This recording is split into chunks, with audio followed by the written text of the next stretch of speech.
کے وجود کے ساتھ میرے جیسا ڈائلاگ کا حامی آدمی بھی جب کوئی شخص آپ کے وجود سے انکاری ہوگا تب ڈائلاگ کی بات کرتے ہوئے تھوڑا محتاط ہوگا.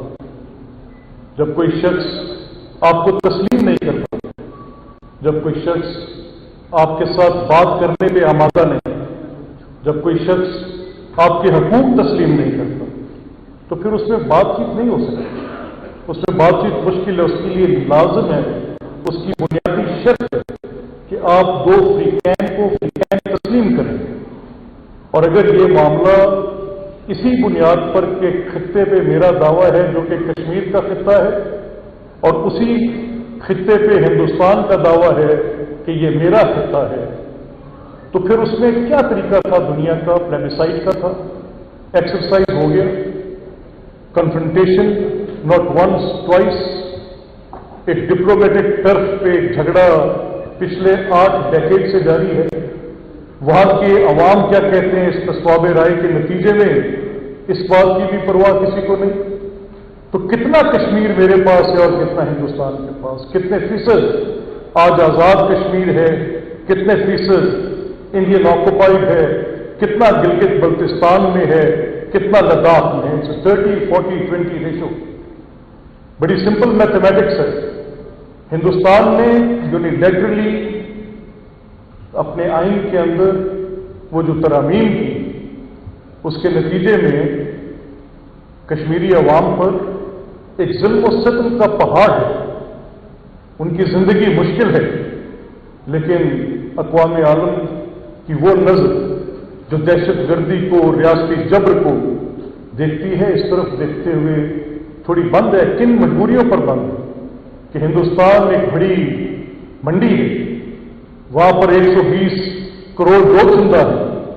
وہاں پر آپ کو وہاں پر اپنی مصنوعات بیچنی ہے، وہاں پر اپنی انٹرنیشنل جائنٹس میں آ کے DLFC کے اندر ایک نیا بازار قائم کرنا ہے. وہاں پر دنیا جہان کے ممالک کے تجارتی مراکز قائم ہونے ہیں. تو کس طرح سے وہ کشمیری عوام پر ہونے والے ان مظالم پر حق بات کا ساتھ دیں گے؟ یہ بحث ہے. لوگ یہ دلیل دیتے ہیں اور کہتے ہیں کہ ہندوستان کے تجارتی تعلقات، ہندوستان کی اکانومی اور ہندوستان اس کی بنیاد پر اس خطے میں ایک ہیجمنی قائم کرنا چاہتا ہے. یہ ساری باتیں حقیقتیں ہیں، یہ موجود ہیں. اب ان حقیقتوں کے ہوتے ہوئے پاکستان کے اور ہندوستان کے ہسٹوریکل کانفلکٹس کے ایک انالیسس بھی ضروری ہے.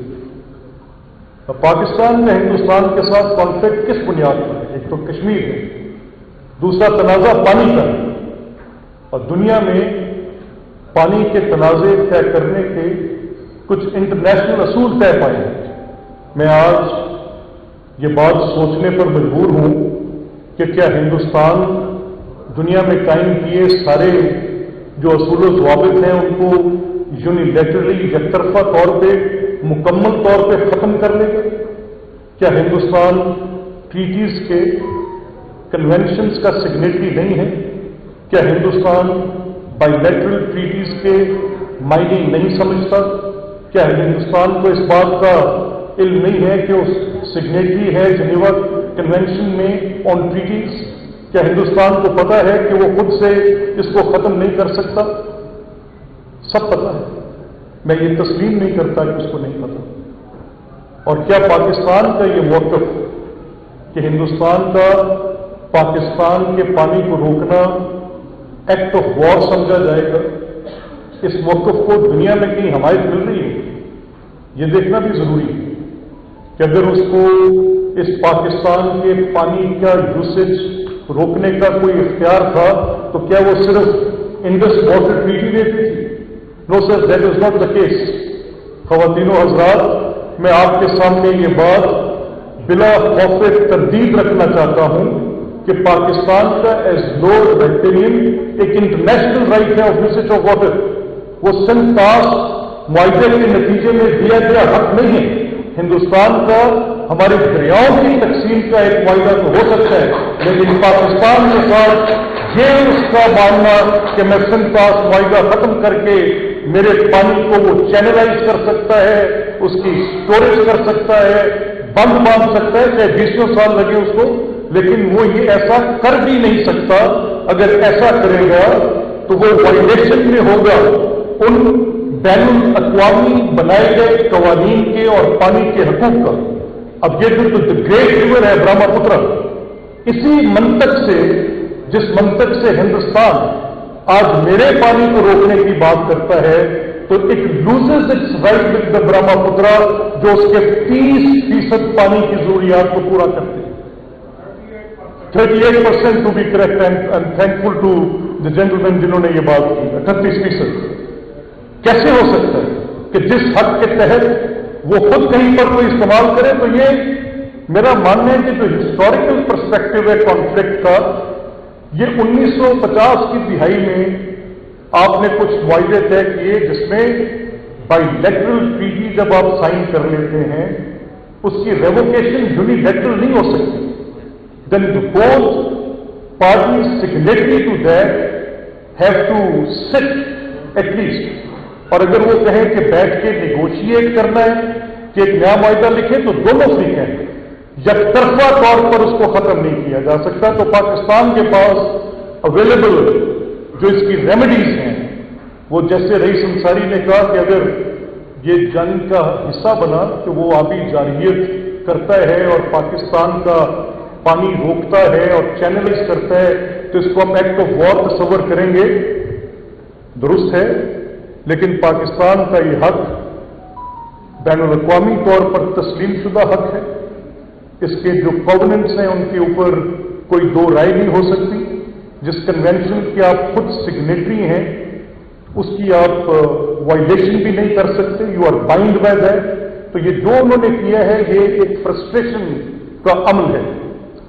दूसरी तवज्जो मैं आपकी जानिब जरूर मबजूल कराऊंगा और आप इस पर गौर कीजिएगा, क्योंकि यहां बार बार बात आ रही है 5th जनरेशन वॉरफेयर।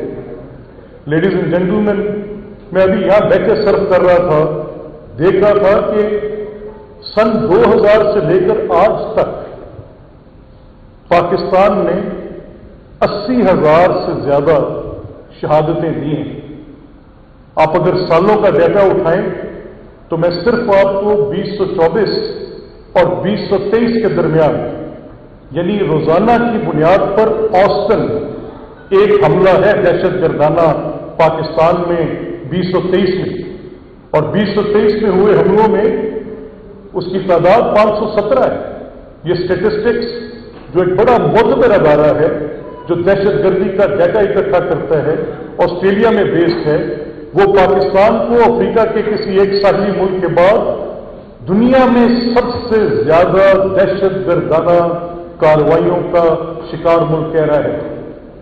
अब एक ऐसा मुल्क जिसके अंदर मुख्तलिफ तरफ से बलोचिस्तान में BLA TTP की शोरिश जारी है, उनके पास सेफ हेवन्स हैं अफगानिस्तान में मेरे मगरबी बॉर्डर पे, और ये अफवाज जिनके 37,000 से ज्यादा फ्लैग में वो लिपटे ताबूत घरों में गए हैं, जिन शोधा की बात अजीज भाई कर रहे थे, it's not easy just to say ये एक जंग लड़ती फौज, बॉर्डर पे जंग लड़ना एक आसान अमल है जंगी एतबार से। In the art of war it is an easier war to be fight, पर आबादियों के अंदर ये गोरीला जंगें लड़ना, ये इंटेलिजेंस के बेस्ड ऑपरेशंस करना, शहरों के अंदर से छुपे उन दहशतगर्दों को, दुश्मनों को निकालना, और फिर उनके वो फैसिलिटेटर्स, उनके वो सहूलतकार, वो सब लोग जिनके ऊपर हॉस्टाइल एजेंसीज की अब तो मुझे नाम लेने में यार नहीं है, it is no breach of any diplomatic norm, कि जो राज के फंडेड वो लोग जो एविडेंसेस हमारी गवर्नमेंट के जिम्मेदारान ने, DGISPR sat with the Deputy Prime Minister and the evidences they gave, they have apprehended people. It's not just Kulbhushan, it is beyond Kulbhushan now. They have apprehended people from Jhelum, they have apprehended people in Balochistan, in Sindh, वहां से वो लोग पकड़े हैं जिनकी digital evidences available है, इररिफ्यूटेबल evidences available है कि उनको जो पैसे मिल रहे हैं उनको जो फंडिंग मिल रही है, उनकी जो कनेक्टिविटी है, वो हिंदुस्तान की इस एजेंसी रॉ के साथ है जो पाकिस्तान में मजमूम कार्रवाइयां कर रही है। तो let's put it in a juxta position. Ladies and gentleman, आपके दोनों वाकयात आप अपने सामने रखें। एक वाकया है पहलगाम के अंदर इंडिविजुअल सिटीजन्स कहीं भी मरेंगे दुनिया में। मैं जब ये कहता हूं कि हम 80,000 के करीब पाकिस्तान में इस दहशतगर्दी की जंग के खिलाफ शहादतें